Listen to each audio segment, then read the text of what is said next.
اعوذ باللہ من الشیطان الرجیم بسم اللہ الرحمن الرحیم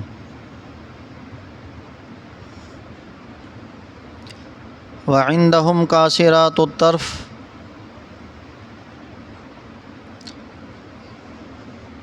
وعندہم قاصرات الطرف عین کأنہن بید مکنون صدق اللہ العظیم۔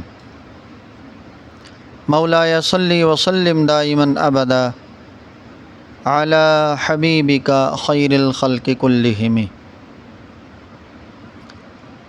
اور ان کے لیے جنت میں نیچی نگاہوں والی بیویاں ہوں گی، خوبصورت آنکھوں والی، گویا کہ وہ شتر مرغ کے انڈوں کی طرح حجاب میں ہے۔ یہ سورہ صافات کی آیت نمبر 48 اور 49 تھی، جس کی تلاوت اور ترجمہ آپ نے سماعت فرمایا، اور انشاءاللہ آیت نمبر 61 تک آج درس ہوگا۔ اللہ رب العزت نے ان آیات میں اپنے نیک بندوں کا ذکر فرمایا اور ان نیک بندوں کو عطا فرمائی جانے والے انعامات کا ذکر فرمایا گیا کہ جو اللہ تعالیٰ کے پیارے اور محبوب بندے ہوں گے انہیں جنت عطا کی جائے گی، اور جنت میں ان کے لیے جو بیویاں ہوں گی وہ نیچی نگاہوں والی ہوں گی کہ اپنے شوہر کے علاوہ کسی اور کو نہیں دیکھیں گے، اور خوبصورت آنکھوں والی۔ فرمایا ان کا حسن ایسے ہوگا کہ جیسے غلاف کے اندر تہ میں لپیٹا ہوا شتر مرغ کا انڈا ہوتا ہے۔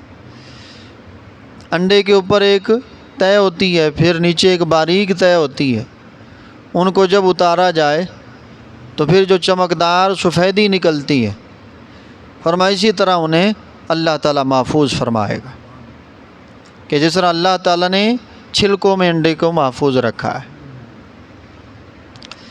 تو یہ اللہ تعالیٰ بیویاں عطا فرمائے گا ان جنتیوں کو جو دنیا میں نیک عمل کر کے اللہ تعالیٰ کو راضی کر کے جائیں گے۔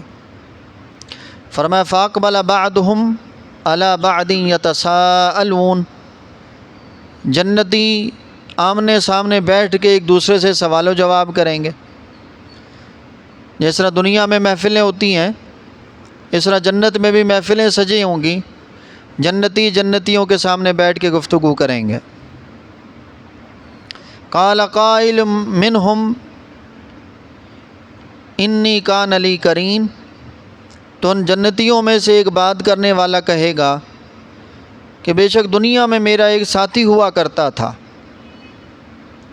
یقول اِنَّکَ لَمِنَ الْمُصَدِّقِینَ، اور وہ مجھے کہتا تھا کہ کیا تم مرنے کے بعد اٹھنے کی تصدیق کرنے والے ہو؟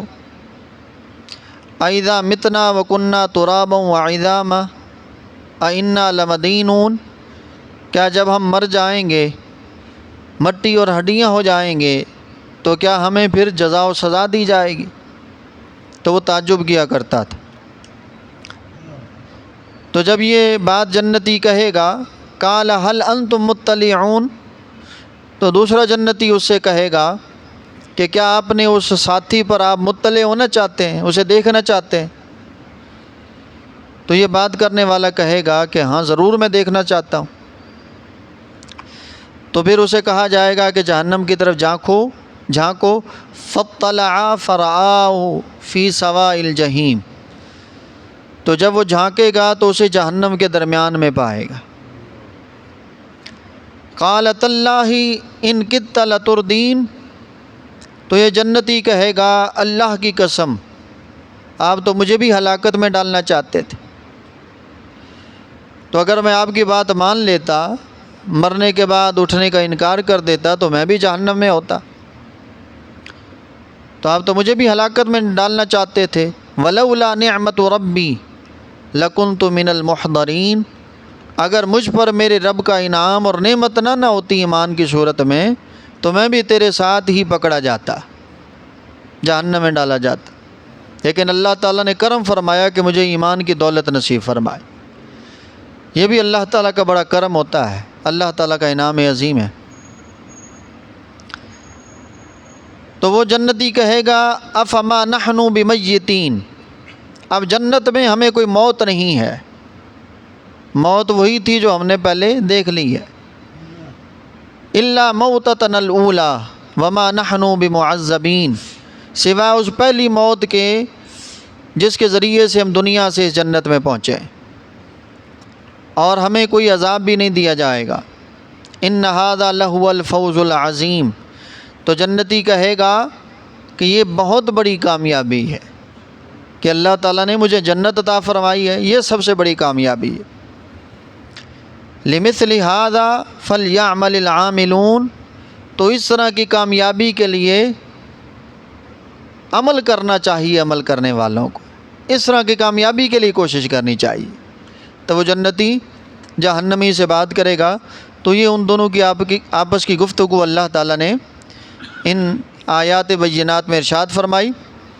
تو اس کی تفسیر میں مفسرین فرماتے ہیں کہ بنی اسرائیل میں یہ دو دوست تھے جو آپس میں تجارت میں بھی شریک تھے، تو انہوں نے جب اپنا اپنا کاروبار بانٹا تو دونوں کو 4,000 دینار کاروبار میں سے حصہ ملا، تو دونوں نے اپنا اپنا مال لے لیا۔ تو جو کافر تھا اس نے 1,000 دینار خرچ کیا اور اس سے زمین لے لی۔ تو جب اس مومن کو، بنی اسرائیل کے مومن کو پتہ چلا کہ میرے پارٹنر نے، میرے شریک نے 1,000 دینار سے زمین خریدی ہے، تو اس نے عرض کی رب العالمین میں 1,000 دینار تیری بارگاہ میں پیش کر کے جنت کی زمین خریدتا۔ اس نے 1,000 دینار صدقہ کر دیا۔ پھر اس کے دوست نے، جو اللہ تعالیٰ کا منکر تھا، مرنے کے بعد اٹھنے کا منکر تھا، اس نے 1,000 دینار سے اس پہ اپنا عالی شان محل تعمیر کیا، گھر بنایا۔ اسے جب علم ہوا تو اس مومن نے پھر اللہ تعالیٰ سے عرض کی پروردگار یہ 1,000 دینار میں تیری بارگاہ میں صدقہ کرتا ہوں، اس کے بدلے میں جنت کا گھر اور محل خریدتا۔ پھر اس نے دوسرا 1,000 دینار بھی صدقہ کر دیا۔ پھر اس کے دوست نے 1,000 دینار سے شادی کی، اس نے 1,000 دینار اللہ تعالیٰ کی راہ میں پھر صدقہ کیا اور عرض کی پروردگار میں جنت کی حور کا حق مہر ادا کرتا۔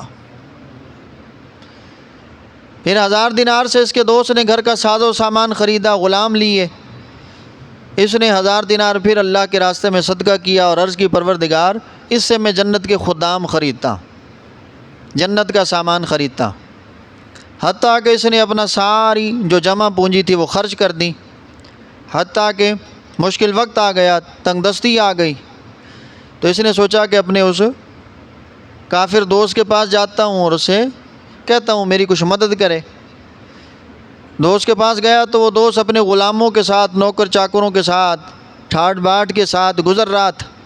یہ جا کے ملا اور کہا کہ مجھے پہچانا کہ میں آپ کا وہی دوست ہوں کہ اٹھے کاروبار کیا کرتے تھے۔ اس نے کہا جی پہچانا ہے۔ تو اس نے کہا مجھ پہ تنگ دستی ہے، کچھ میری مدد کریں۔ تو وہ کہنے لگا کہ مال تو ہم دونوں کا برابر برابر تھا، آپ کا مال کہاں گیا؟ تو اس نے سارا قصہ، سارا واقعہ بیان کیا۔ تو وہ کافر کہنے لگا اللہ کی قسم میں آپ کو ایک بھی دینار دینا گوارا نہیں کرتا، کہ تم نے سب اللہ کے راستے میں صدقہ کر دیا، لہٰذا میں تمہیں کچھ نہیں دوں گا۔ تو یہ پریشان ہو کے جب واپس آیا تو اللہ تعالیٰ نے اسرائیل علیہ السلام کو حکم دیا کہ جاؤ ان دونوں کی روح قبض کر لو، مومن کو بھی میرے پاس لے آؤ، کافر کو بھی لے آؤ۔ مومن کو بھی پتہ چلے کہ میں نے جو اللہ کے راستے میں دیا اس کا انعام کیا ہے، کافر کو بھی پتہ چلے کہ دنیا میں جو خرچ کیا ہے، اللہ کی نافرمانی کی ہے، اس کی سزا کیا ہے۔ تو دونوں کو لایا گیا، تو یہ مومن جنت میں چلا گیا، وہ کافر جہنم میں پہنچ گیا۔ تو اب اس مومن نے ایک دن اپنے دوستوں کے درمیان یہ بات کی کہ میرا ایک دوست ہوتا تھا۔ تو دوسرے جنتی نے کہا کہ اگر تم دیکھنا چاہتے ہو تو جہنم کی طرف جھانکو۔ جب اس نے جھانک کے دیکھا تو اپنے اس دوست کو جہنم میں پایا۔ تو اللہ تعالیٰ نے ان آیات میں بنی اسرائیل کے ان دو دوستوں کا ذکر فرمایا، ایک مومن تھا، دوسرا کافر تھا۔ اللہ تعالیٰ نے مومن کو جنت کی نعمتیں عطا فرمائیں اور کافر جہنم میں تھا، تو مومن نے کہا کہ اگر میں بھی آپ کی بات مان لیتا تو آج میں بھی آپ کے ساتھ اس عذاب میں ہوتا، اور اللہ کا کرم ہوا کہ میں نے آپ کی بات نہیں مانی، میں نے اللہ تعالیٰ کی توحید اور اللہ کے نبی کی رسالت پہ ایمان لے آیا، اور اللہ تعالیٰ نے اس کے بدلے میں مجھے جنت کی نعمتیں عطا فرمائی ہیں۔ تو اسے پتہ چلا کہ ہدایت اور ایمان یہ سب سے بڑی نعمت ہے، دنیا کی بھی اور آخرت کی بھی، اس سے بڑی نعمت اور کوئی نہیں ہو سکتی، کیونکہ میرے آقا صلی اللہ علیہ وسلم نے ارشاد فرمایا کہ من قال لا الہ الا اللہ دخل الجنہ، کہ جس نے لا الہ الا اللہ زبان اور دل سے پڑھ لیا وہ جنت میں داخل ہوگا اور اس کا ٹھکانہ جنت ہے۔ دعا ہے کہ اللہ تعالیٰ ہمیں بھی ایمان پہ استقامت نصیب فرمائے، اور اللہ تعالیٰ ایمان پہ ہی موت عطا فرمائے، اور اللہ تعالیٰ ان آیات میں سے قابل عمل باتوں پہ عمل کی توفیق عطا فرمائے۔